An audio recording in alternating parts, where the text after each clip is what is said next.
We are in Hobart, and the topic this time is Nava Vidha Bhakti as given in Ramayana.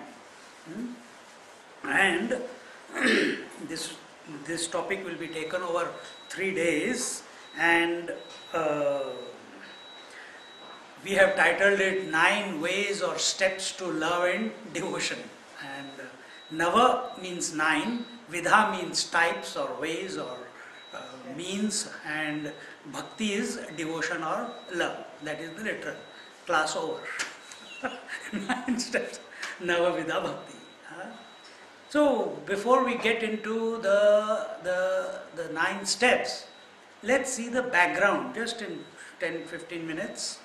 And the background is the Ramayana, and Ramayana is the story of Lord Ram, and something is peeping. Yes. Just now it started. So, okay, so they will work it out. And this Ramayana is the story of Ram. And who is this Ram? This Ram is the incarnation of the Lord who appeared on this earth. For what purpose? Dharma sansthapanarthaya sambhavami yuge yuge. For what? For re-establishment of Dharma. What is Dharma?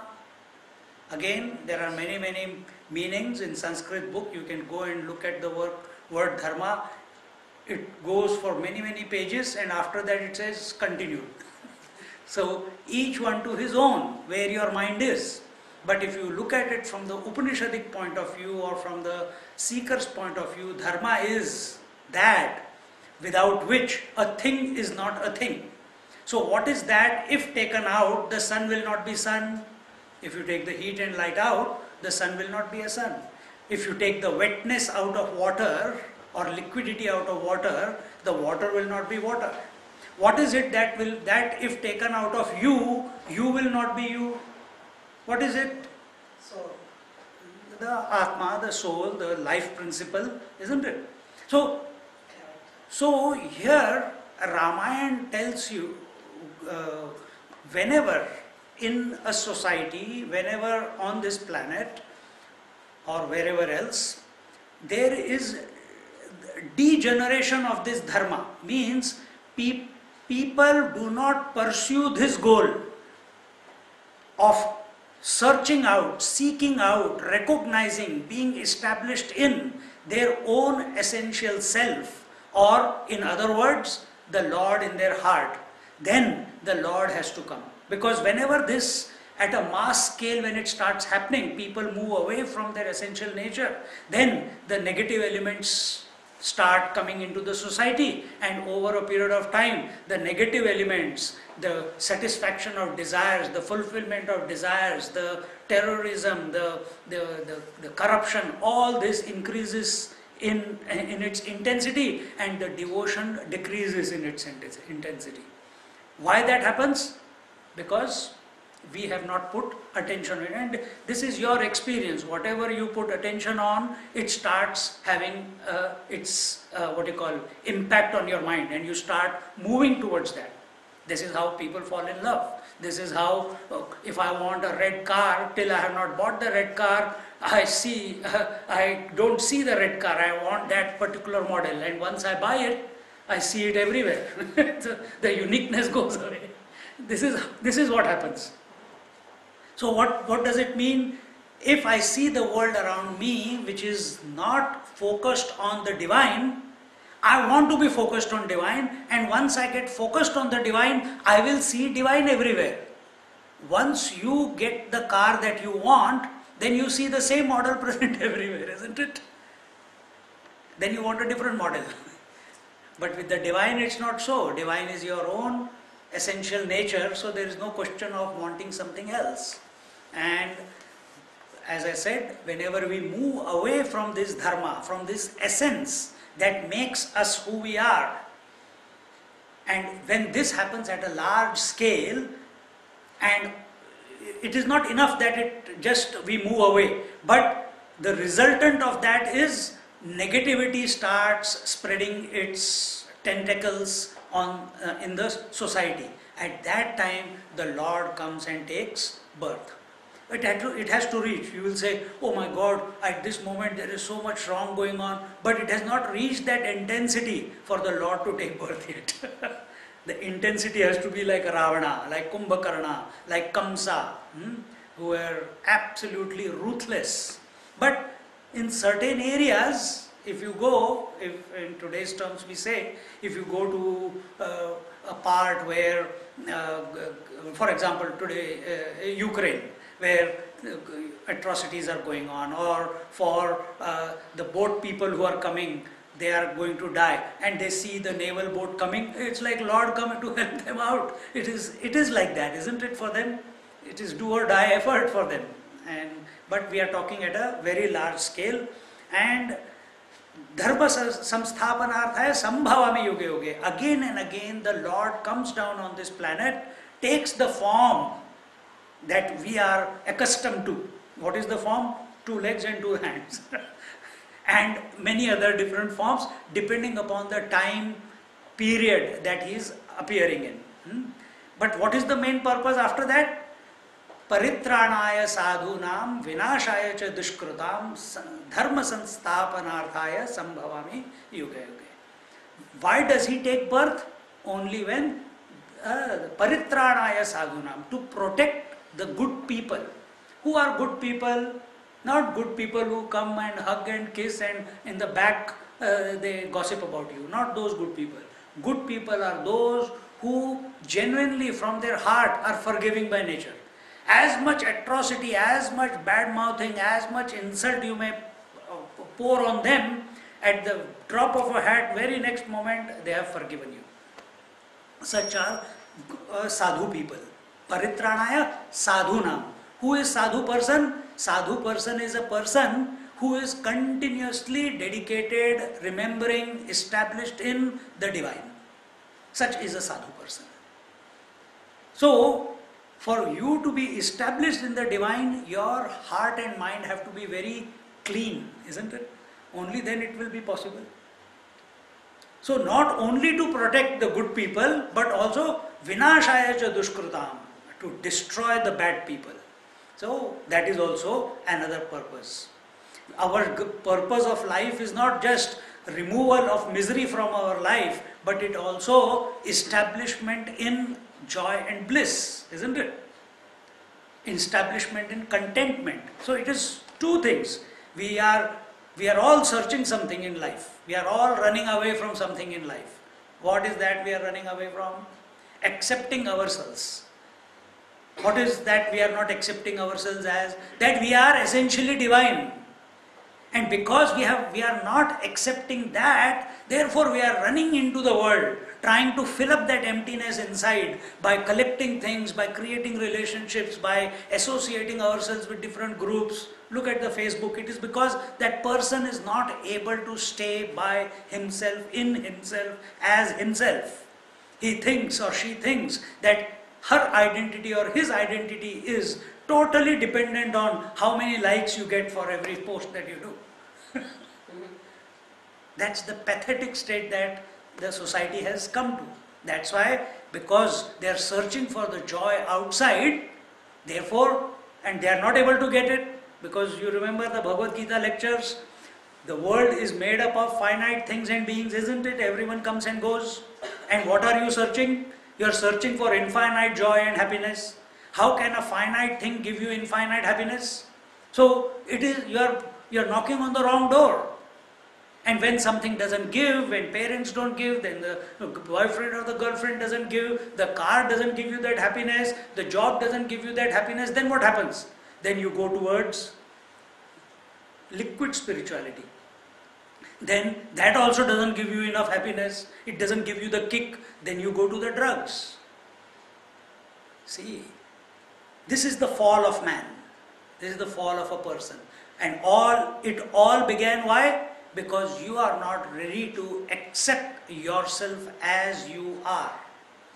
That is the main, basic fault, the basic virus within us, which is making us seek the happiness in the outside world. We are not saying don't enjoy the company of your friends, but do not be identified with that this is the only source. Without this, I am nobody. Then you are going the wrong way. In your mind, you should know completely, concretely, that you are the source of happiness. So in this way, the Lord appeared in the Treta Yuga. In our Hindu way of life, there are 4 periods of time. First was the Satyug, second was the Treta Yuga, third was the Dwapar Yuga, and fourth is we are at present in Kali Yuga. The Satyug was the period of truth, it was the period of light. In Treta Yuga, it was the period of the Kshatriyas, the dynamic people. The Dwapar Yuga was the period of Vaishyas, the business people, and Kali Yuga is the period of Shudras, the lazy people. Therefore, democracy is more important, because democracy is of the majority are always lazy people in society.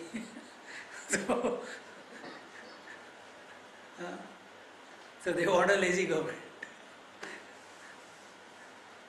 So in this way, Ramchandraji was born in the second period of time, which was called Treta Yuga.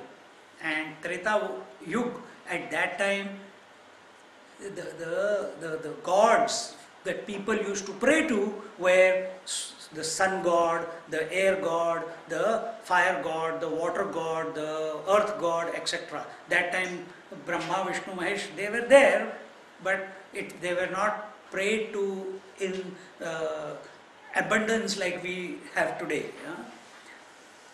So it is the Lord, this is a particular moment where it is the Chaitra Mas and Shukla Paksha, and it is in the afternoon, and that was the period when Ramchandraji was born. He was from the Surya Vansh, it was the dynasty of the sun. So the sun is right at 12 o'clock noon, not here, it doesn't happen that way. Here the heat in Hobart or in Melbourne, it is only at 2-3 o'clock you get the peak heat, but in India you get it at 12 o'clock. The closer your equator, it's closer to 12 o'clock. No? So the joy and jubilation in the nature is reaching its peak because the Lord himself is appearing. And where does Lord appear? He doesn't appear in a crooked man's house, he is appearing in the house of King Dasharatha. And this King Dasharatha is the Dasha Ratha. Dasha means 10, Ratha means the one who's riding. Meaning he has controlled his 10 senses.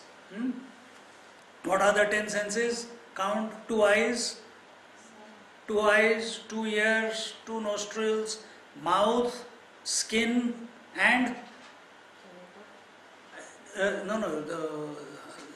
10 senses. And then, okay, we can take it that way. We can take 5 senses and 5 organs of action. Karmendriyas. 5 organs of action are speech, hands, legs, genitals, and anus. Or you can take the 10 senses, which includes mind and intellect. So he who has complete control over it, and he makes them go where he wants them to go, except those moments where he, out of excitement, gave boon to his wife, and then he had to suffer. And that was one moment he made that mistake. But his wife is devoted to the divine, he is devoted to the divine, and in such a family, the Lord appears. And and when the Lord is about to appear, the trees, the bushes, they are full of flowers, the sun is at its peak, but the heat is not hot. It is like today. You could sit in the sun whole day and not get burnt. It is like that. And there is a beautiful, gentle, fragrant breeze which is blowing throughout the Ayodhya. Ayodhya, the city where he is born, is the city where there is no war. Ayodhya. Yudh means war. Ayudh is no war.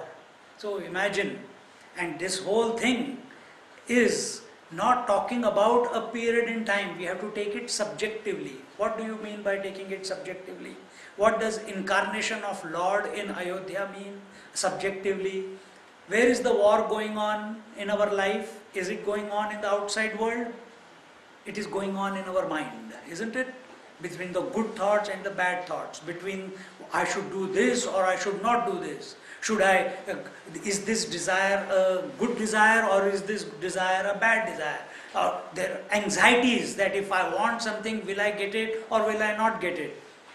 And continuously there are doubts, confusions in our mind. And how do you bring about a calmness in your mind? The only way is by incarnation of the Lord. Meaning you pop in, you bring about the name of the Lord as the theme of your mind. And majority of the people, if you read the stories of saints and sages, none of them was, if you take Shirdi Sai Baba, there is no teacher for Shirdi Sai Baba. You take Gajanan Maharaj, no teacher for Gajanan Maharaj. Take Ammachi, no teacher for Ammachi. Take Sai Baba, there was no teacher of Sai Baba. Then how did they go on the spiritual path? They did not study any scriptures, they did not go to any satsangs. Those who go to satsangs, it is a good thing to go, but don't make that as the final destination.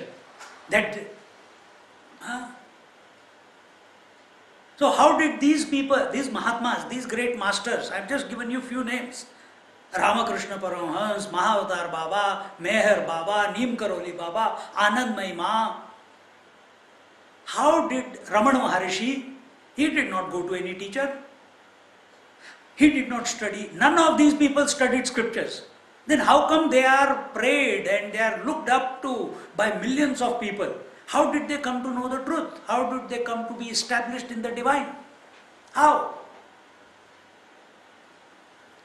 Because the Lord appeared himself as a thought or as a form in their mind. And how can Lord appear? He can appear as Sri Ram, Jai Ram, Jai Jai Ram. He can appear as Sai Ram. He can appear as Om. He can appear as in his particular unique form. There was one Mahatma whom I spent 1 month with. My teacher sent me in Girnar, Dattatraya's place. And he was living in the Dattatreya mountain. That mountain is there. 10,000 steps you have to climb to go to the Padukas of the Lord. And he was 9 years he spent in that cave, chanting, remembering the Lord, doing his sadhanas, doing his pranayam, doing his yoga and deep meditation, days after days after days, eating very little. After 9 years, he got frustrated. He said, enough.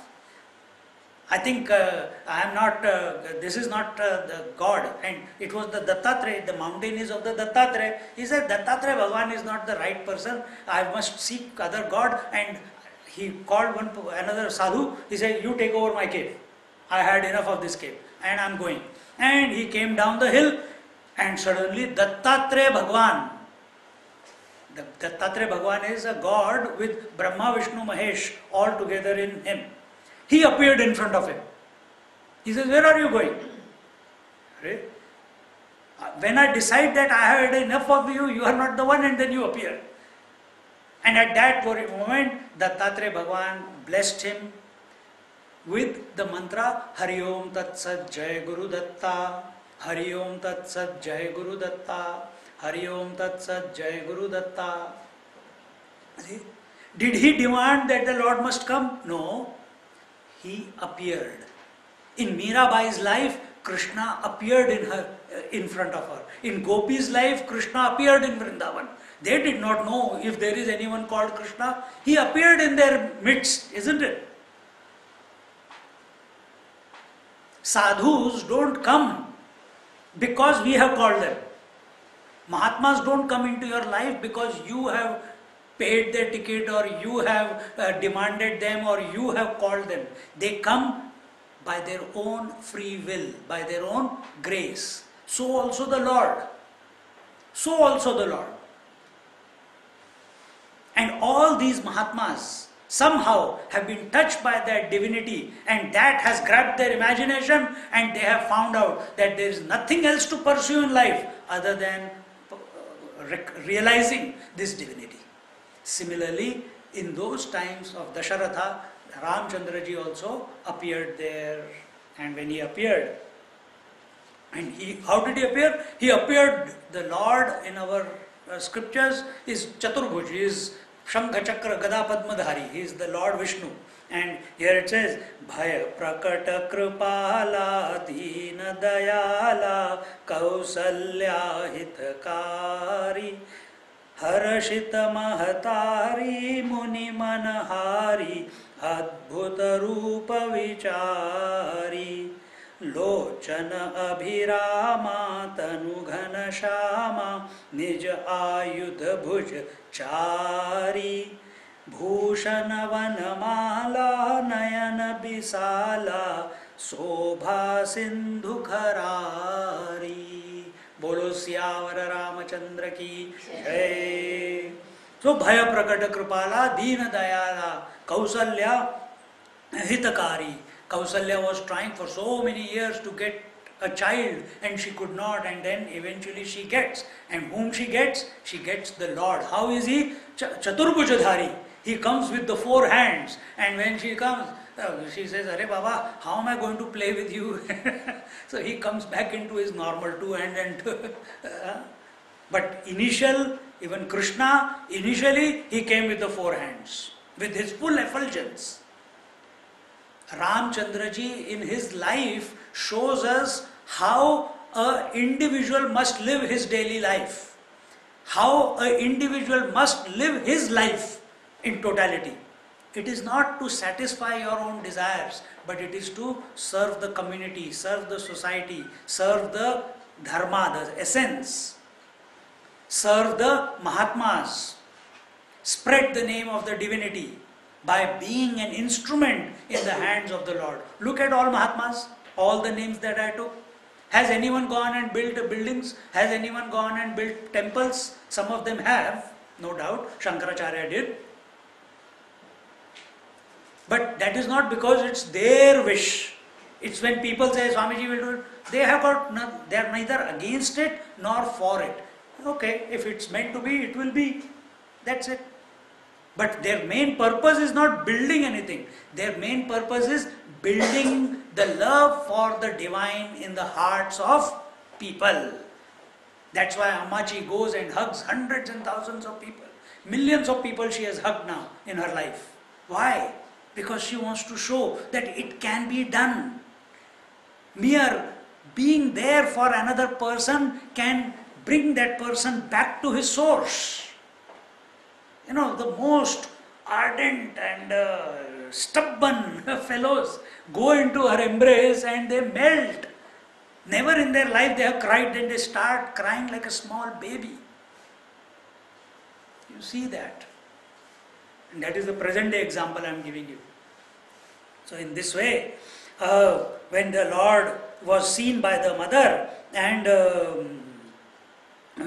when she saw this small baby with the four arms, she said, "Oh Lord, please come into the normal form." And at that time, Dashrath Maharaj, the father, he comes running to see his son because the scream is there, and the moment child is born and his first opens his eyes, he is screaming away. But that scream is not sending shivers in the people. There it is sending the shiver of joy in the whole Ayodhya, that they have got a Yuvraj now, they have got a divine personality because he was born as a result of some divine sacrifice.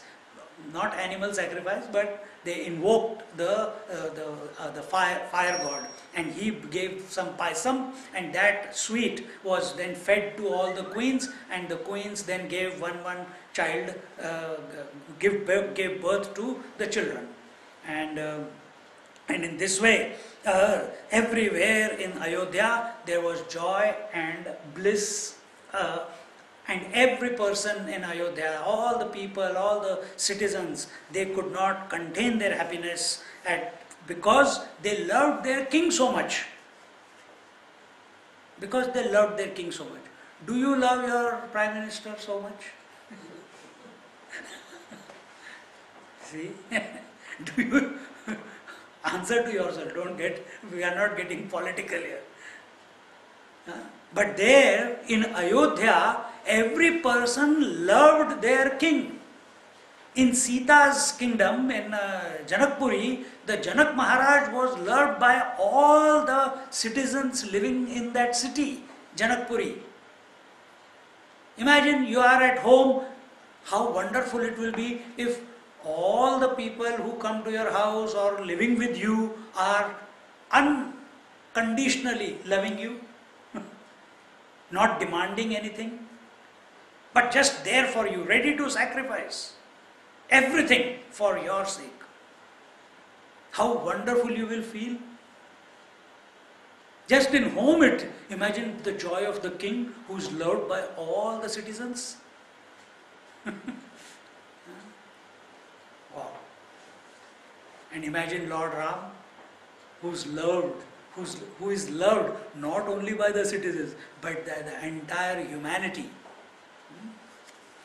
And in this way, when the Lord took the avatar, and after his Bala Leela, when he was all his childhood pranks and everything, he grows up, and eventually a point comes when he goes. They finish their studies. Within few days, Ramchandraji learns all the scriptures, and then he teaches his brothers. And once they were 16 years old, then they had to, the fathers, they asked the father, Ramchandraji, Father, can I go around in the kingdom to see how big is our kingdom? They go around, and he builds a lot of roads, he builds a lot of schools, builds a lot of guest houses, rest houses, he builds a lot of hospitals.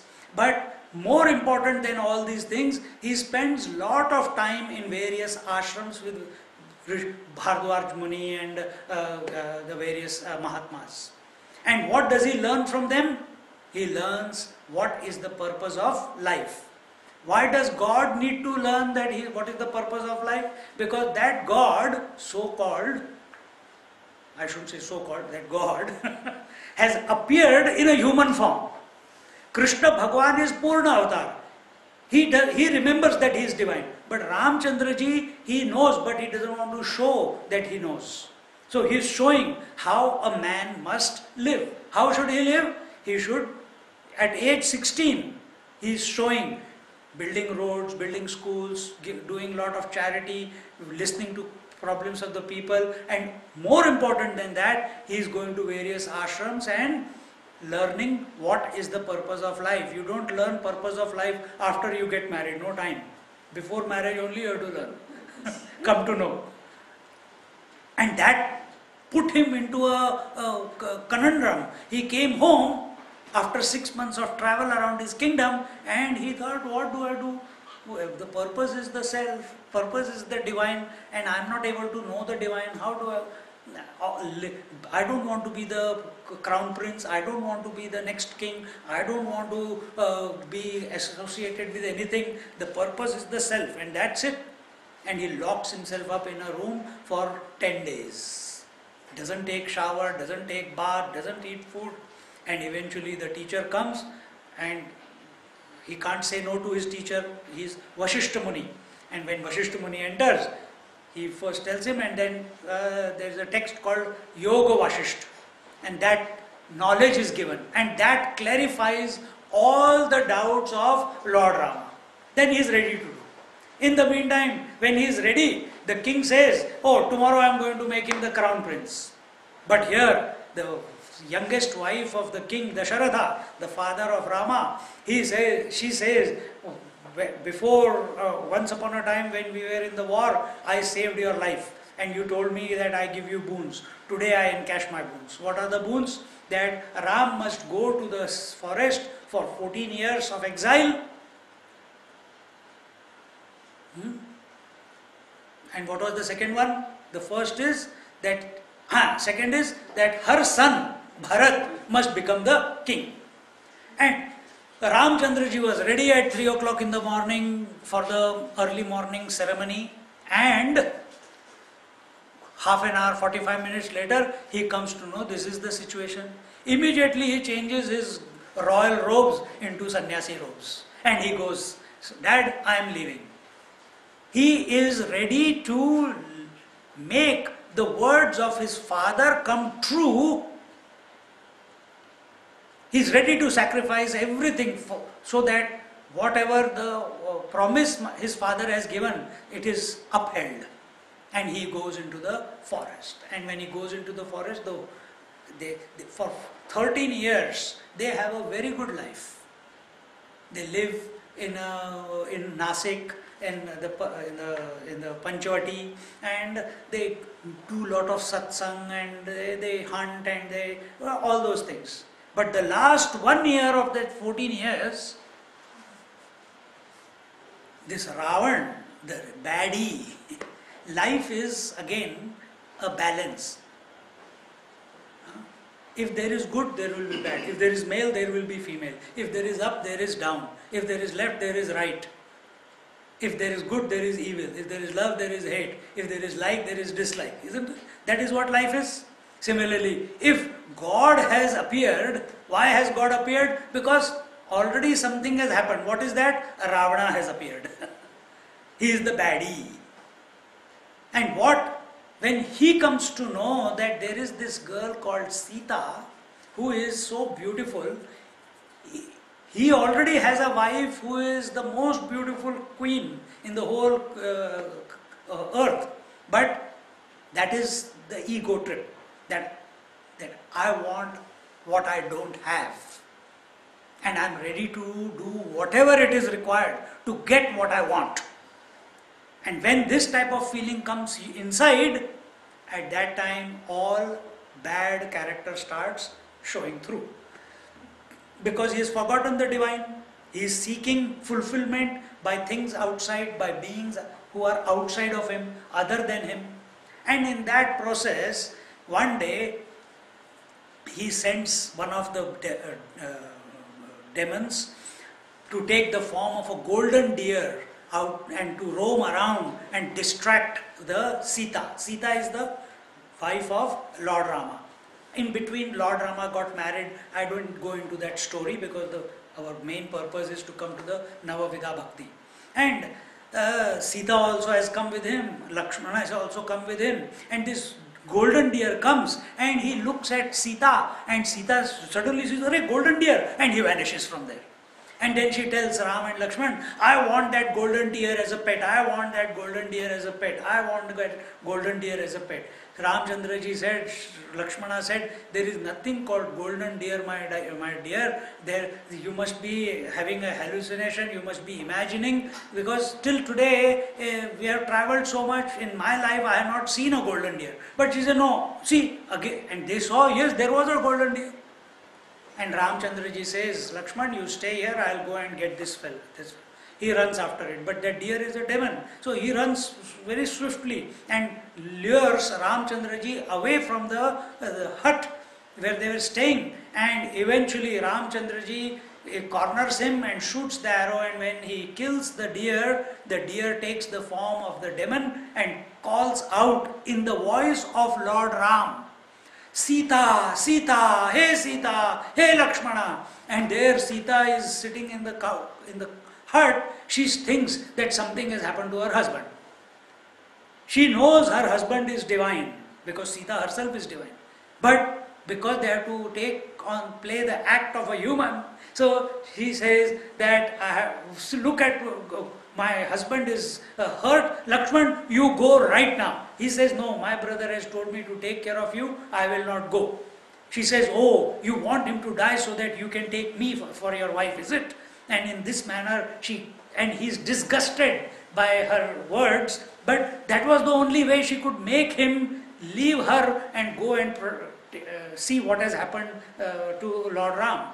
So he puts a line with his arrow, which is called Lakshman Rekha, goes to Ram, and in the meantime, this Ravana, the baddie, see, on one side is Dasharatha, who is called Dasharatha, the one who has got his 5 senses and 5 organs of action under his control. And the other is Dashanan, the 10-faced Ravana, who has got 10 heads, and he is satisfying his desires out of his 10 heads. Kama, Krodha, Lobha, Moha, Mada, Matsara, anger, greed, jealousy, envy, hypocrisy. It goes on, the list goes on. So that fellow is desiring, Dasharath is controlling. See, Lord does not come there. Lord comes in the home of the one who has controlled himself, who is living an integrated life. So this demon, this lusty fellow, he comes in the form of a sannyasi, in the form of a monk, and he says, please give me some food. And Sita, she says, I cannot come out of this line. If I come, my brother-in-law will be very angry. So Ravana tries to put his one foot there, but there is fire. So he moves back. Then he thinks, what should I do? What should I? He says, oh, Bhavati Bhiksham Dehi. So Sita says, yes, I will bring some fruits. He says, no, you have to come outside the line and then give it. She says, I can't come. He says, then I will curse you. Then I will curse you. Because he wants to abduct her, and thinking that it is not good, it is not right from duty point of view, from dharma point of view, to send a monk angry or empty-handed from your house. She crosses the line, and immediately Ravana grabs her, puts her into her UFO and takes her to Lanka. Now when Ramchandraji comes back along with Lakshmana, he starts crying, where is my wife? How can I live without my wife? She is my dear darling wife. Oh trees, have you seen my wife? Oh bushes, have you seen my wife? Oh Mother Earth, have you seen my wife? And this way he is crying, and then Lakshmana, his younger brother, gives him words of advice. That is called Lakshmana Gita. He tries to bring him out of the sadness that has enveloped his heart. God, but feeling sad, drama chal raha hai. Watch. And as they walk ahead, they see Jatayu, the king, one of the great vultures, who was a friend of their fathers, and he has fought with Ravana, but in that fight, Ravana has cut his wings and he has fallen down and he is holding on his breath, so that if Ramchandraji and Lakshman comes, he is able to communicate the message, who has stolen Sita, who has kidnapped Sita. And then they come across, he passes on the message and takes the last breath by keeping his head in the lap of Lord Ram. And from there he continues and he comes to a place which is called the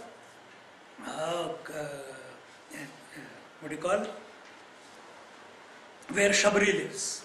And this is the scene where this Nava Vidha Bhakti will be given by Lord to this great lady. And who is this lady? This lady is by the name of Shabri. She is a Shudra woman, the lower of the lowest. She is a tribal.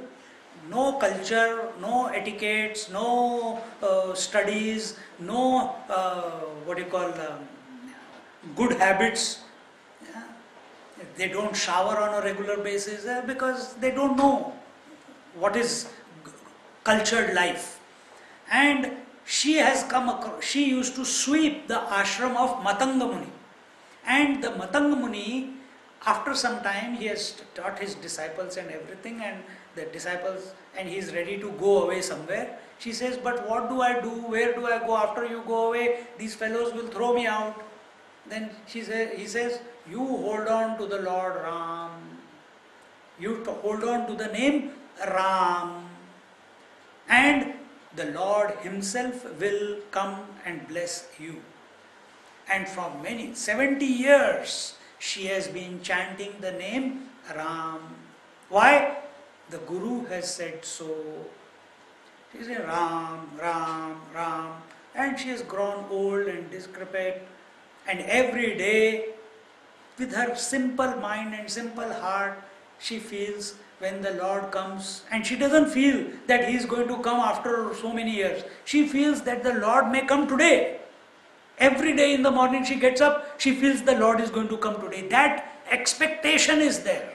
And the chanting is going on of the Ram. And she gets up in the morning, goes to the forest, quickly collects the berries and tastes them and collects them in a bowl, that if today Ram, not if, when Ram comes, I will feed him, because that's all I can give. She doesn't eat anything except what nature provides. And this she has been doing for 70 years. 70 years. And here Ramchandra ji, in his deep sorrow, is going this way, asking the plants. Still, he doesn't know which way Sita has gone. The bird did not know which way is the Ravana's city.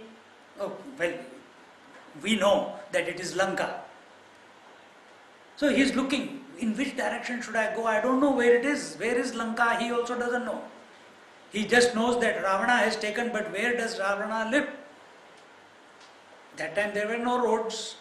Ramchandra ji is walking, and in this manner, the Lord Ram, searching for Sita, eventually reaches Shabri's ashram. And as I told you, that after having waited for a long period of time, when Lord Ramchandra ji came in front of her, she immediately remembered the words of her teacher. See, in our life, the Lord, where is Lord present right now? Where is Lord present? She says here. Where do you say? Where? Everywhere. He is inside and outside, isn't it? But are you able to recognize Him? See? So even though He is present everywhere, inside and outside, without Him you have got no existence. Just like for a wave, the God for the wave will be the ocean. Is ocean inside the wave? Yes. Is the wave ocean outside the wave? Yes. Is the essence of the wave ocean? Yes. Is the essence of yours the divinity? Yes. But are you remembering that divinity? Are you established in that divinity? So you know, when I ask the question, you say correct answer. It is everywhere. But are you having a direct experience? Even though He is all the time, 100% surrounding you, inside you, outside you, you cannot be without Him. A wave cannot be without water, isn't it?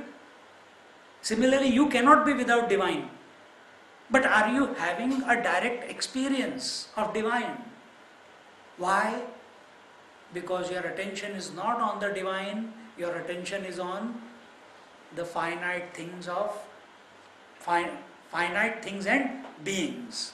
And you, looking at them, the desire gets instilled. I must get that, I must go there, I must experience this. I think chocolate, a latte with scones and fresh cream and jam will make my day, and then a pathetic croissant comes in front of you because scone is not available, and your whole beautiful morning, instead of enjoying the sunshine, you are complaining about the croissant. This is what happened today.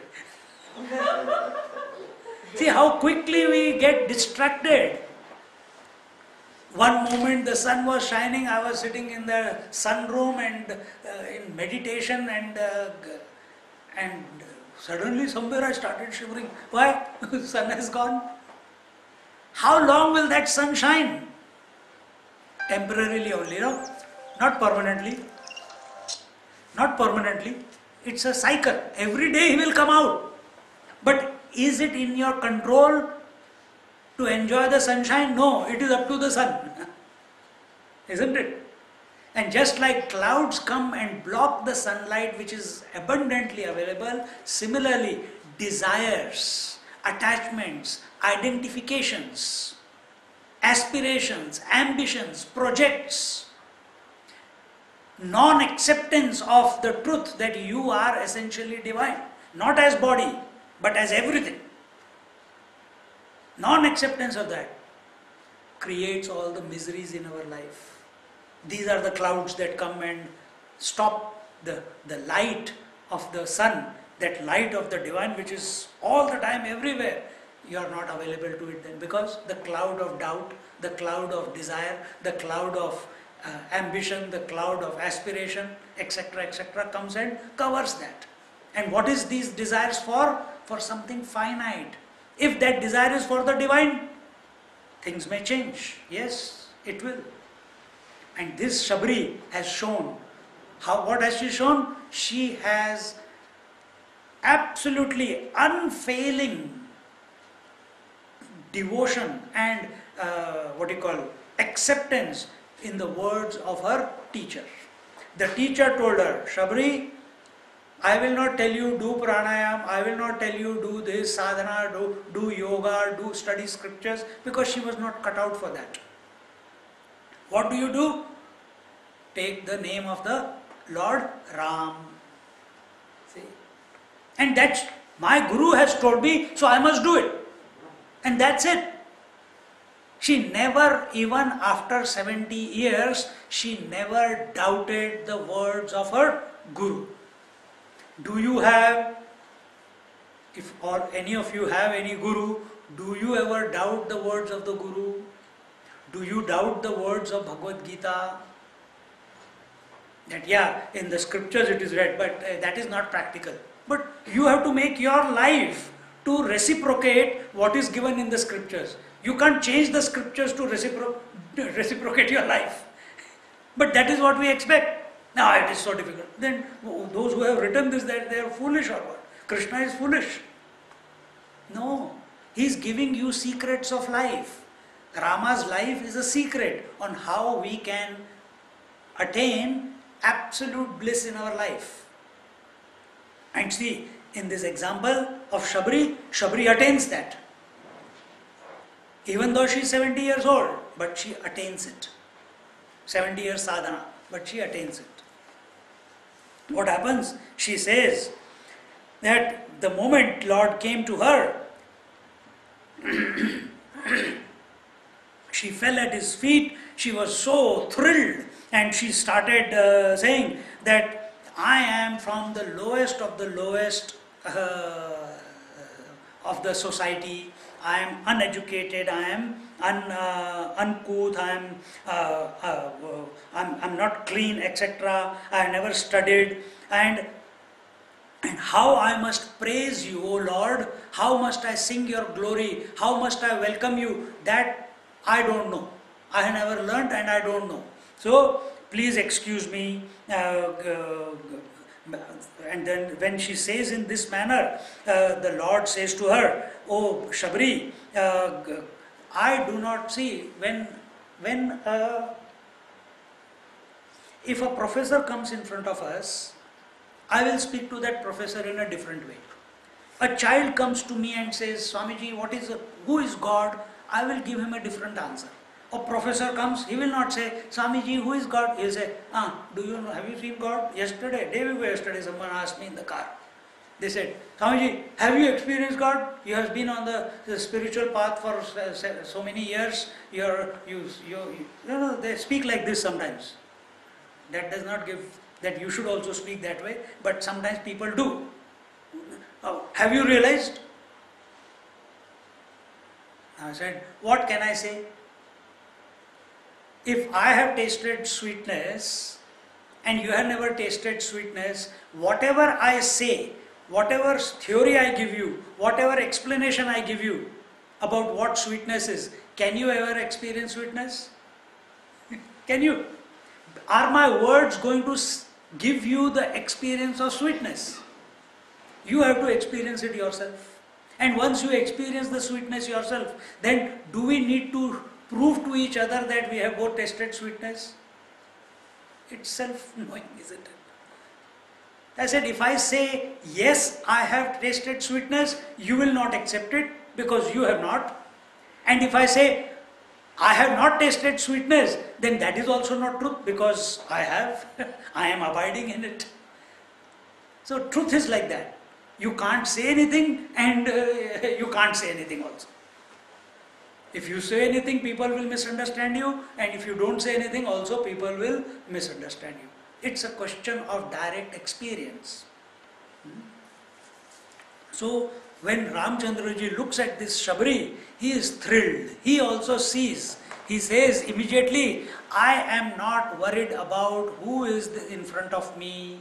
I am not worried about whether you are from a cultured family or an uncultured family. I am not worried about whether you are from a tribal or not a tribal. I only see suddenly the Lord Ram, who was just few moments before he was sad because he was missing Sita.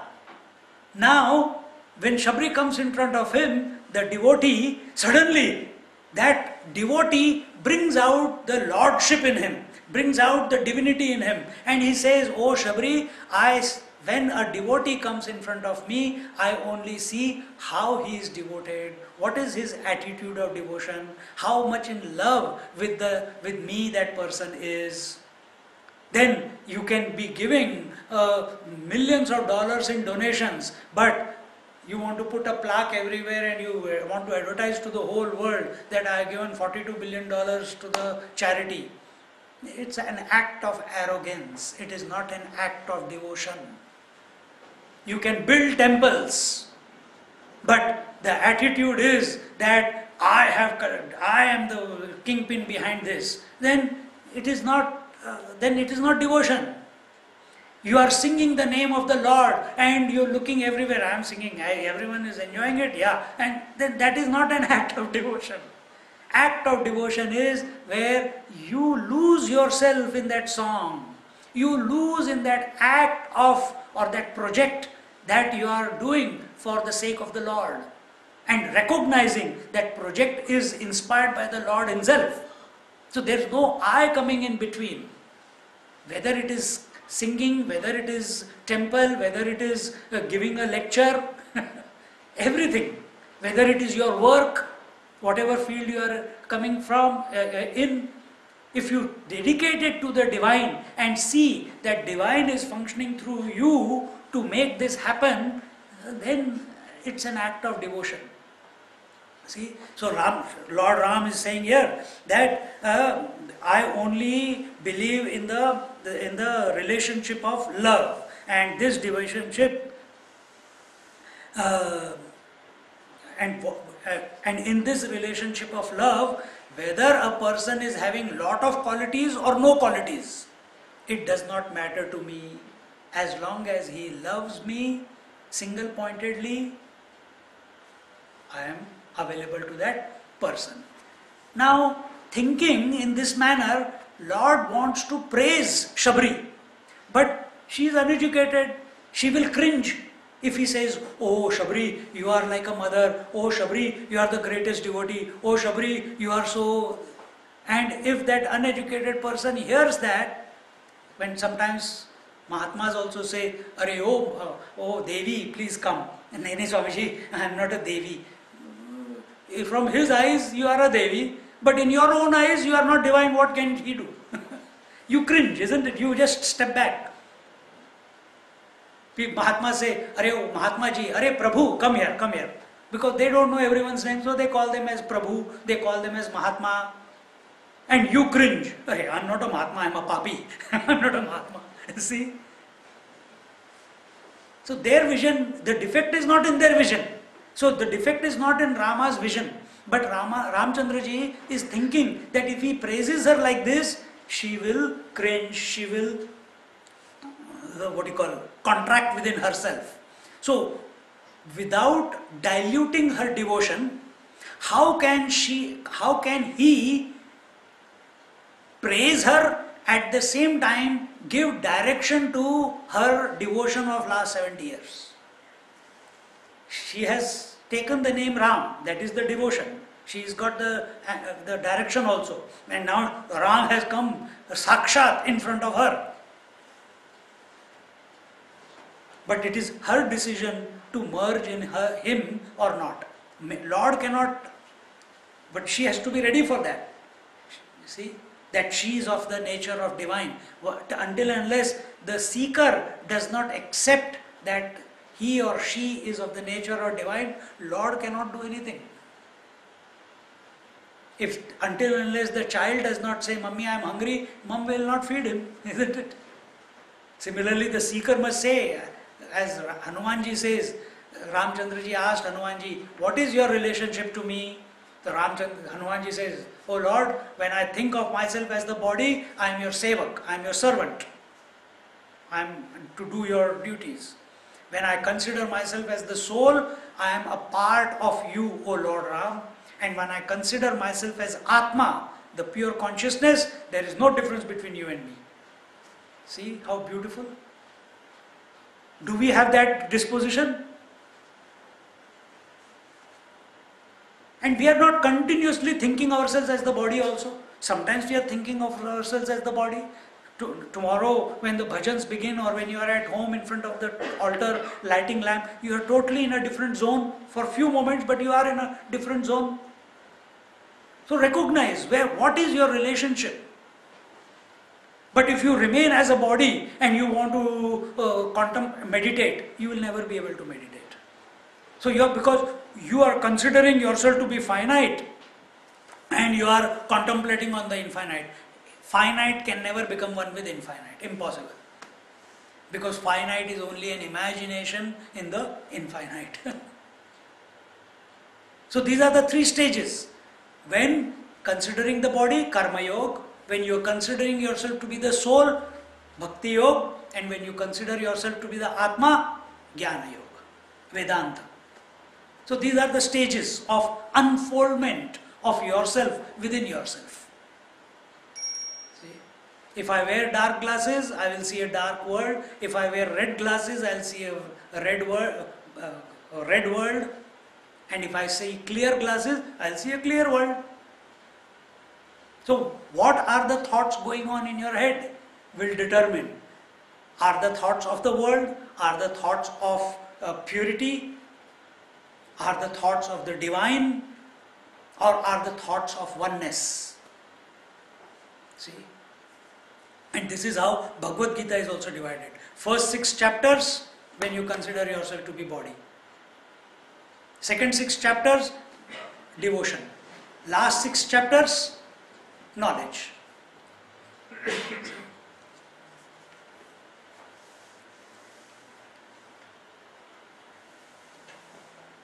So the Lord says, saying this, the Lord says that, Shabri, don't think this way, that if a person has all the qualities but no love, those qualities are useless.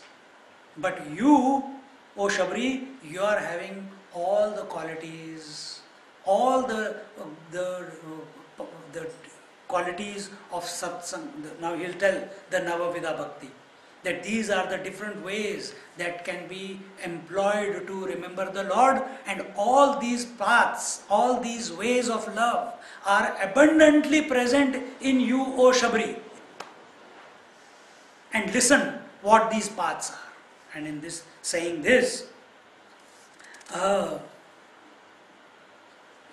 he says, Navadha bhagati kahau tohi pasi pahi savadhan sunu dharu mana mahi. Navadha bhagati kahau tohi pahi savadhan sunu dharu mana mahi. He says, what the Lord is saying to Shabri, I will now tell you the 9 ways of devotion, 9 ways of love, and what is their meaning. And devotion means not remembering the name. A tape recorder is also repeating the name. Your mind can also be remembering. Then what is it? What is bhakti? Bhakti is having love for the Divine Lord. Having love for the Divine Lord. So if you are singing a bhajan and there is no love for the Lord about which the bhajan is, then it's just a mechanical, it's just a performance. Carnatic music is like that. But whereas if you see North Indian music, it's different. I'm not comparing in that sense, but when a devotee sings and when a performer sings, same bhajan. From the technical point of view, the singer's song will be better. But you will get the ras, you will get the joy of listening, even if it is at times not technically correct, when you listen to a one who is singing with devotion, isn't it? When one is singing with love. And singing with love does not come by reading. It comes from within. See? So here the Lord says that the person who can express love, that person who has discovered love in their heart. How can mother love the child? Because she has discovered love in her heart. Isn't it? But if there is no love in the heart, can you share love? A bhikari, no, you have to give up everything in life. What do you call a beggar says, oh, you have to give up everything in life to become one with the God. I am already having nothing. So I am the greatest devotee of the Lord. I am ready for the Lord. Is that enough? No. If you have never had anything in your life, what have you given up? When you have something in life and you are ready to give that up at the feet of the Lord, that is your test.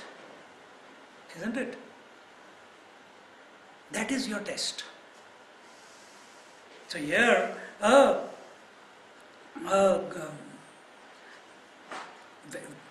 one who has love in their heart, they alone can offer themselves at the feet of the Lord.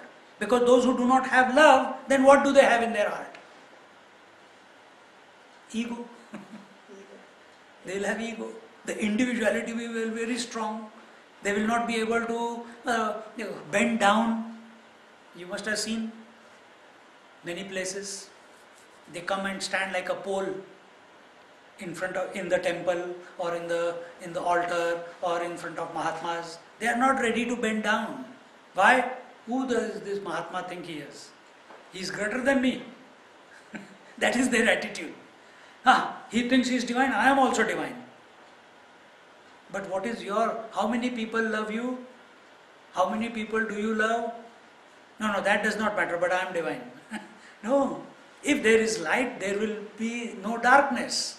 If you are divine, then the effulgence of that divinity the symptoms must be there, isn't it? Then this type of language, that who does he think he is, this type of thing will not come out of your mouth or in your thoughts. And surrendering yourself, surrendering your thoughts, surrendering your heart, surrendering your mind, surrendering yourself, your whole being at the feet of the Lord. And the Lord, don't forget, Lord is not just outside in a statue, He is there also, but not as you see it. Let Him reveal Himself to you how He is. You don't decide that He is of this form or that form. Initially it is helpful, but eventually He shows His infinitude. And in this way, a person who has surrendered like this, that is true love. See, when does music come out of you? You know, you are from Maharashtra, those who have heard of Tukaram's Abhanga, Jnaneshwara's Abhanga, so many Abhangas are. You know what are Abhangas? They are compositions. They are compositions of great masters who are in love with the divine, but that poetry has come out of them in those moments when they found themselves not merged in the divine. And that pain of separation from the divine poured out as those abhangas. You see? Came out as that poetry. Look at Surdas. He was blind from childhood. Wrote so many compositions, so many bhajans, so many stutis. How can a blind person do all this? Surrender to God. Then even a blind person can compose. See? And saying, wanting to savadhana sunu dharu mana mahi. Savadhan, be alert, be vigilant. About what? What I am going to say to you. Let your mind be alert. Let your mind not be sleepy. Let your mind not be distracted. Let your mind not be agitated. Let your mind not imagine or fantasize something when these words are being uttered to you. Ramchandra ji is telling Shabri, but through Shabri he is telling us. What does he say? Prathama bhagati santana kara sanga. I'll read what the Doha, the Chopai says. Prathama bhagati santana kara sanga dusari rati mama katha prasanga. So what is the first way of devotion? To be in satsang. Satsang means what? Sat means truth. Sang means company. So what is this happening right now? What are we talking about? What is our theme? Divinity. Divinity is truth. And what is this? Company of people who are all dedicated to that truth. So this is a satsang, isn't it? Where else satsang can take place? Where anywhere? That's my question. This is a gross satsang, isn't it? This is a satsang where you and me are separate, each individual coming together for the same theme. Let it be puja, let it be bhajan, let it be pravachan. Where else this thing is going on, if you notice, subjectively? Is it going on in your mind? When all the thoughts are thinking about the divine, will there be a satsang going on in the mind? Agree or not? Lot of people don't come to satsang. You know why? You know why they don't come? Because they are challenged. That the way they are living right now is not correct. And that fear that I will have to change. Oh my God, I am so used to living in this particular way, and now this fellow has come and he will change all these thoughts and I will agree with him. But then when I go back, I am not able to practice it. So better not go only. Huh? Why this doubt comes? Why this? This is everyone's. Even I also felt the same way once upon a time. But then you have to bring it within you that what is your goal in life. If that is not clear, then the first casualty is satsang. First casualty is satsang. Because we are not clear as to what is the goal of our life. Having taken a human birth, what is your purpose of life? Is it sleeping? Is it drinking? Is it marrying? What is the purpose? Having taken a human birth. The purpose of human birth is to recognize the dharma. That means recognize your essential nature. And what is your essential nature? Sat Chit Anand. You are continuously existing. You are all-knowing principle and you are continuously in bliss without a break. Are you experiencing yourself like that right now? Are you continuously blissful? Or your bliss is with broken? Sometimes it's there, sometimes it's not there. Is your knowledge there complete about everything? Do you have fear of death? If these three questions are there and the answer is no, then you are not clear about the goal of your life. The purpose of human birth is to know himself or herself as they are essentially.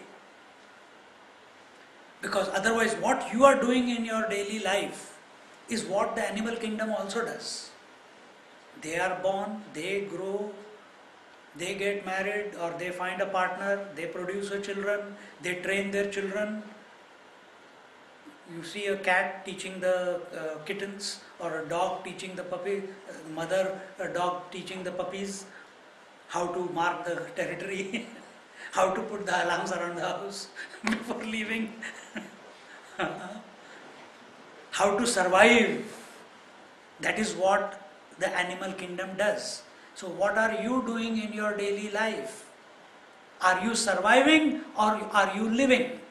If you are surviving, if you think your survival depends on money, on death, on postponing death, etc., etc., etc., then you are not living. You are living dead. You are living dead. But if you are living and every moment of your existence, from morning, the moment you wake up till you go to sleep, you are an inspiration. You are full of joy and laughter. Where you have to be serious, you are serious also. But inside, there is no sadness. Inside, you know that everything is okay. Everything is perfect. Your presence is like when the sun comes in tomorrow when the sun comes here in Hobart, everything in Hobart will wake up. From the birds till human beings wake up the last. The animal kingdom wakes up the first. But everything wakes up merely by the anticipation, just by knowing that the sun is coming up. So when this love, when this sun within us comes up, when you go into whatever gathering or whomever you meet, your presence, does it bring a smile to other people's face? Or people say, "Arey baap re, again he has come." Run. See? So if that feeling is there inside, if this is your disposition, then you have lived a good life, isn't it? Where do you get attracted to? Which people do you get attracted to? Who are funny, who are laughter, who are having no qualms about anything, isn't it? And usually such people, after a few pegs, they become that way. Isn't it? Usually that's why people like that gather together, because then they forget everything and they are in the present moment because they have forgotten their worries. Wait till that effect of spirituality goes down, then back to reality. What is that? We are only surviving. After a drink, एक चूहा भी शेर बनने लगता है ना? A rat also will think he is a lion after a few drinks. So recognize this, that prathama bhagati santana kara sangha. Santan means the sadhu purushas, the realized masters. We must seek them out. We must not have a feeling, I don't know if he's realized or not. I don't know what he's going to teach. I don't know, for so many, they come every year and they talk about something and then they go away. If we have that type of attitude, we are being, in Hindi में बोलते हैं, अपनी कब्र खुद खोद रहे हैं. Satsang is not a place where you change the teacher to your needs. Like, for example, in America, they have changed Buddhism according to the America. So now it's Americanized Buddhism. They have taken the yoga and they have made it into American yoga. It is the American concoction of yoga. No, yoga is yoga. You can't call it American yoga or European yoga or Australian yoga. See? You can't do that. You can't say Thai Buddhist or Burmese Buddhist or American Buddhist or European Buddhist or Tibetan Buddhist and Sikkim Buddhist. It's not Buddhist, it's Buddhist. You are a follower of Buddha. In that also, and Buddha talked about unifying, and they are in that also they have created so many distinctions. And it's not just Buddhism, it's every religion. They create divisions because their attention is not on unity. And when does divisions come? When the hunger for power, for control comes. Then it is not, these people who create these divisions, they are not focused on the divine. They are not focused on unifying the people. And who are those people who unify the people without wanting the unification also? They are the great masters, the Sant Mahatmas who propagate the truth without any ulterior motive. Without any ulterior motive. See, if you go near the fire, will you feel hot? If you put her hand inside the fridge, will you feel cold? Similarly, if you go into a room where husband and wife have been having a fight, will you come to know there is something wrong here? The atmosphere is a bit heated. You come to know, isn't it? Isn't it? Similarly, when you come in the presence of a teacher or a Mahatma, automatically there are certain vibrations. What is the vibration? Whatever the quality of the vibration, that every person has a vibration, isn't it? That's why you could suss that there is something wrong here. Let's not stay too long in this atmosphere, isn't it? And who is a Mahatma? Who is a Santa Mahatma?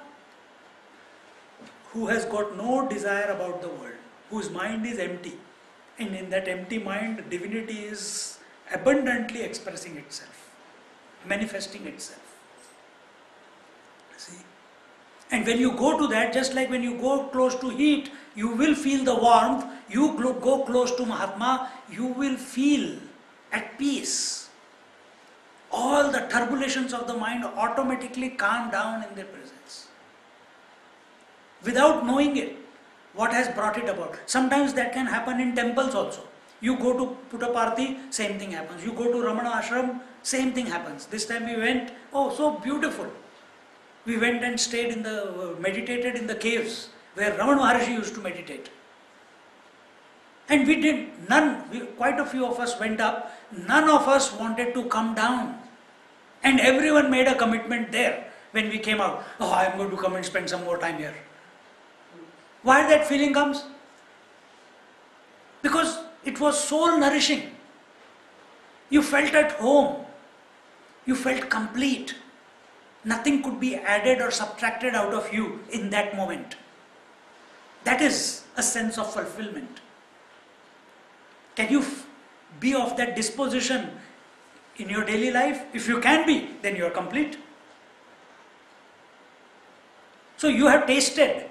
When you go to Ramana Ashram, sit in that cave, you feel, yeah, I have never experienced like that in Hobart or in Melbourne. So you have experienced. Now there is something to seek, isn't it?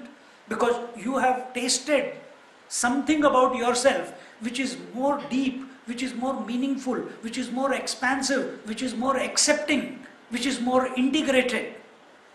And you cannot put a word to it. All these words put together is that feeling, isn't it, Saroj? Aparna? Huh? That is the feeling. And then your whole life is about, I want to seek that. I want to, if I get a chance sometime, I'm going to take a month leave and I'm going to spend that time there. So that I can access that feeling again. See? And a lot of people do this. With this feeling they go to various ashrams, but in the ashram they forget why they had gone there and they start a new sansar there. They start a family there. Because their focus from the goal goes away. See, exactly the same way. When you come to a satsang, this is what is happening, whether you know it or you don't, whether you are awake or you are asleep. At a subconscious level, shift is taking place. For the better. It may manifest in this life, if not next life is always there. But if you are awake and conscious about the whole, that yes, consciously you accept that this is right, I must change this about myself. The topic that is brought about is a reflection of your mind. See, I can tell you in one way of expression is that you have manifested me in your life. So it is not that I have come here, but you collectively, those who are here today, have collectively manifested someone called Swami Paramananda to come and remind you about all this. And I have manifested you all to give you a lecture. Why? So that I can remind myself. See how beautiful? Because if everything is divine, divine reminding divine, divine manifesting divine. What was the first premise? Everything is divine, inside and out. So it's a play. If you look at it from that point of view, that we are all, if any person comes in front of you, good or bad, it is a reminder. Either to recognize that you don't want to be like that, or to recognize and bring out the compassion and love towards someone who is like that, with those negative qualities. So satsang is a place where your mind is placed in front of you by the teacher, by the scriptures. You are reminded, this is how it is. This is how your mind functions. These are the anomalies of your mind. These are the viruses in your mind. These are the wrong notions in your mind. And this is the solution. What you do with it, it's in his hand. But you will go away with, so the world puts undivine viruses into your mind. You come to a satsang, a divine virus is put into your mind. But wherever you go, virus will be there. Here, divine virus. Out there, undivine virus. Meaning, undivine virus is desire. Divine virus is a desire for the divine. Desire is the virus. So the first devotion, the first way to love is to recognize love. And how do you recognize that love? Is by being in the company of saints and sages, in the company of sadhus, in the company of mahatmas. And whenever there is an opportunity available, we must not let it pass by. We must take. This time when we went to India, and some of you came, and the last day of our South India trip, God's grace, we were in Guruvayur, and just near that Guruvayur temple, Ammachi was giving darshan. About 1 hour away. And we went there, and I knew the Mahatma Swamiji there, and he said, Swamiji, you come, I will organize your darshan. And in half an hour, we had the hugs and everything, and it was over. And I think Uppi's sister and from London, and some other ladies there, and Ken, they were bawling their eyes out. Because 3 weeks, 17 days of tour, we had been to so many different places, and the icing on the cake was meeting, and we met other Mahatmas on the way also, but Ammachi. And everyone was just, oh my God, what have I done to deserve this? These were the words. What have I done to deserve this? And nobody knew what was going to happen. I did not tell them that we are going to see Ammachi, because I also didn't know. I was trying to work it out, but I didn't want to put their expectations high. So it was so wonderful. So wonderful. And then one person was sitting there, Why are they crying? Couldn't understand why people are crying by getting a hug. It's a sense of fulfillment. It's a sense of completion. Mahatmas remind you of what your potential is. And if you start hating and disliking those people who want the best for you, then who can help? Isn't it? Because Mahatma does not have anything, he has got no ulterior motive. We have never asked you for anything. We have never demanded anything. See? Nisargadatta Maharaj, a great master, just passed away in 80s. He was a seller of cigarette shack in Bombay. And his friend used to say, come to the satsang, come to the satsang. He said, no man, he's busy selling cigarettes and smoking cigarettes. But one day, he decided, hey, his friend was going. He said, you're going to satsang? He says, yes, I am also coming. He says, why? No, I feel like coming today.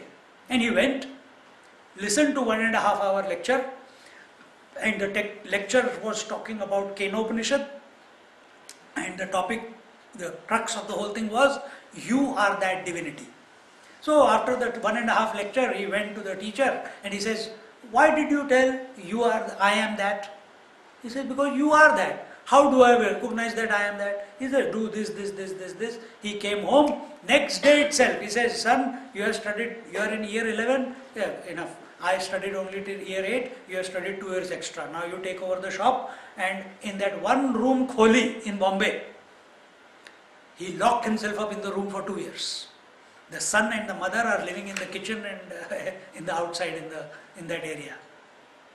And he says, you put food, if I eat, if I don't eat, take it away and put the next meal.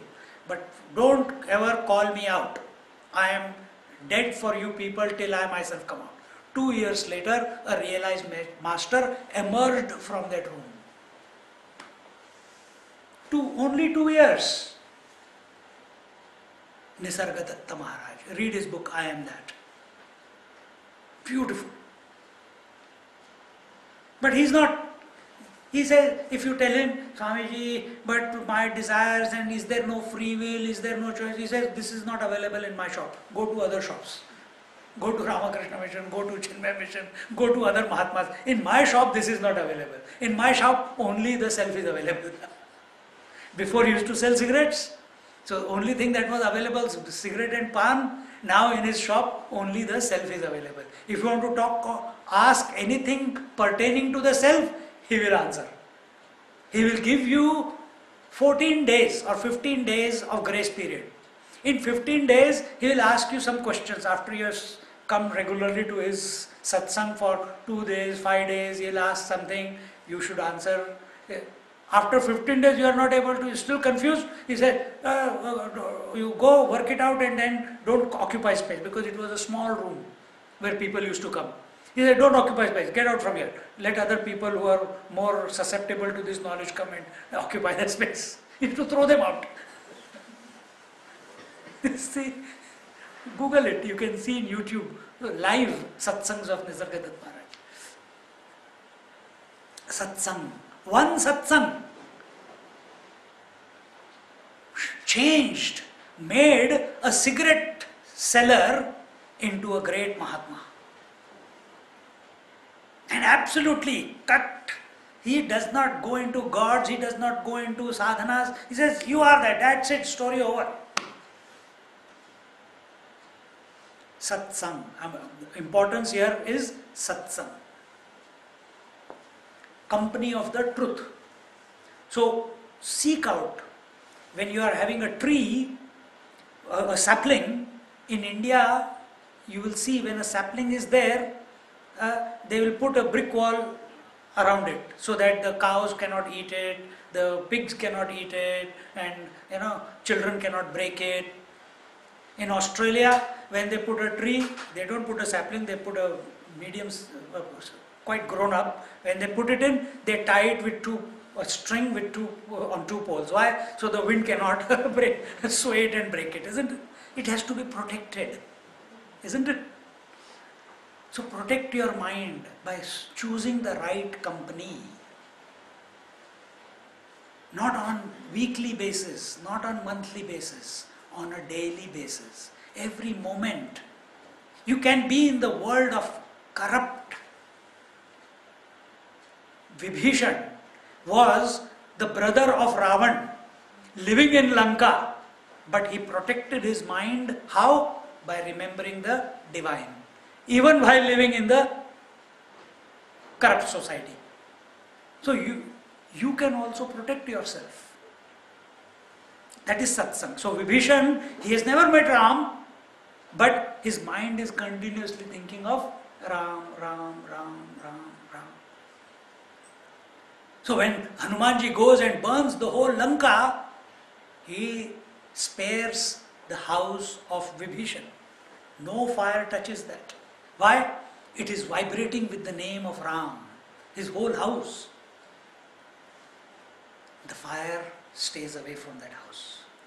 See?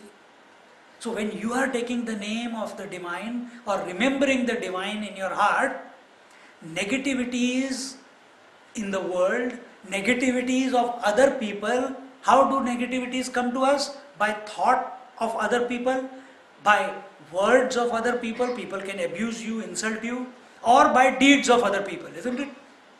But they can slap you, they can kick you, they can dash against you, etc., etc.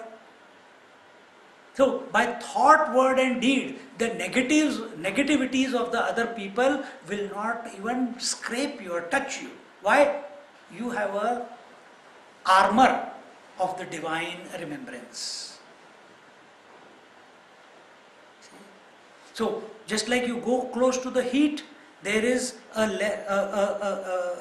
area where cold cannot enter.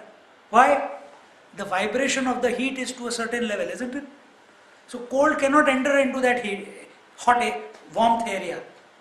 But you go out of that area, you come into the fine. Exactly the same way. If you are remembering the divine, the vibration will not allow the negativity out there in the world to come and affect your mind even an iota. This is the power of satsang. See, isn't that beautiful?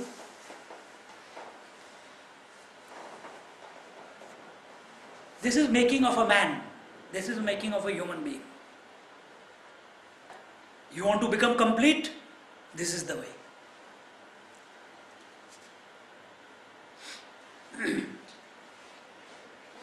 There are a lot of, see,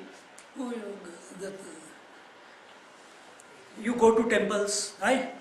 So many pujaris are there, right? You go to all temples in India, you have gone so many places. Whole day they are taking the name of the Lord. Om Krishnaya Namaha, Om Madhavaya Namaha. You give $5, 50 rupees, they do the Archana, they do the Rudrabhishek, they do this, they do that. Have they realized? Have they become peaceful? At that moment, if something, hey, where's the water? And they scream at the other fellow. When they are many places in India, they do the job of a priest, they call themselves sevaks, but out there, when that role is over or when that role is being played, the power, the control mechanism is so much that the ego is so high. And when they come out of being the priest, then there they are inside the sanctum sanctorium, they are chanting the name of the Lord. Come outside, they are gossiping, they are talking bad about, ill about other people. Why have they not got purified if they have taken the name of the Lord for so many years? Being a pujari. Why? Because the love for that Lord is not there. Because that love is not there, the transformation is not taking place. See? Simple है, लेकिन हम भूल जाते हैं. We forget. We do it mechanically. You do Satyanarayan Puja, you do Vishnu Sahasranam or Lalita Sahasranam. Do it with devotion, you will feel fulfilled afterwards. But you do it as a performance. Why? Because we have called people, I have to finish it in a particular time, I have to do this, what will people think, what will... Gone, story over. Then it is just a performance. If you are doing it because it is giving you an opportunity to remember the divine, and while chanting slow or fast, your attention is not on the people who has come and who has gone. Your attention is on your heart. Is the goddess manifesting in my heart? Is the love for the goddess whose name I am uttering with my tongue, is the devotion there? Is the love for the goddess there? Is the love for Sai Ram there? Is the love for any god there? Then everything changes. It is not the action which makes or breaks. It's the attitude behind the action. Is it the attitude of love, or is it an attitude of indifference? Is it an attitude of performance? It is an attitude of gaining more name and fame, because I am in charge. Some places it is like that. Or it is pure love that Lord has given me an opportunity, He has made me an instrument to do this, and I am doing it, and on a monthly basis I get this, or I am going to immerse myself into it. Let other people handle everything else. And automatically, if you move back, other people will fill up your space of managing everything. I don't manage anything. Ramesh does it for me. I move back. Before I used to organize initial days, but then Raj took over, then he took over, then Bian and Upi helped. And this is how you expand. You give up responsibility. Automatically the Lord will take over the responsibility and He will inspire someone to do. But that does not mean that you are lazy. If that is not done, you are ready to step in. You are alert about what is done and what is not done. You are not a foolish fellow. अरे हो गया तो हो गया, नहीं हो गया तो नहीं हो गया. ऐसे नहीं. A devotee is extremely alert.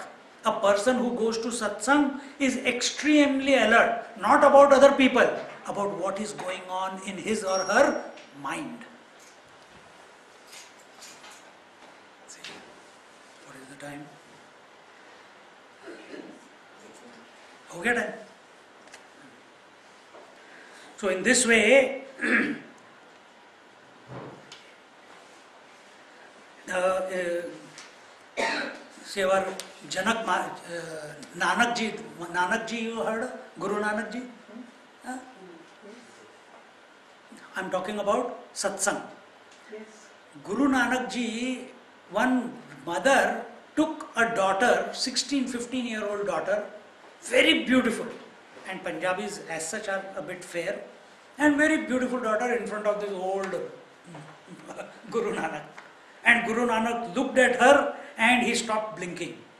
And he was smiling away and he couldn't take his eyes off that beautiful girl. The mother felt disgusted. He says, Baba!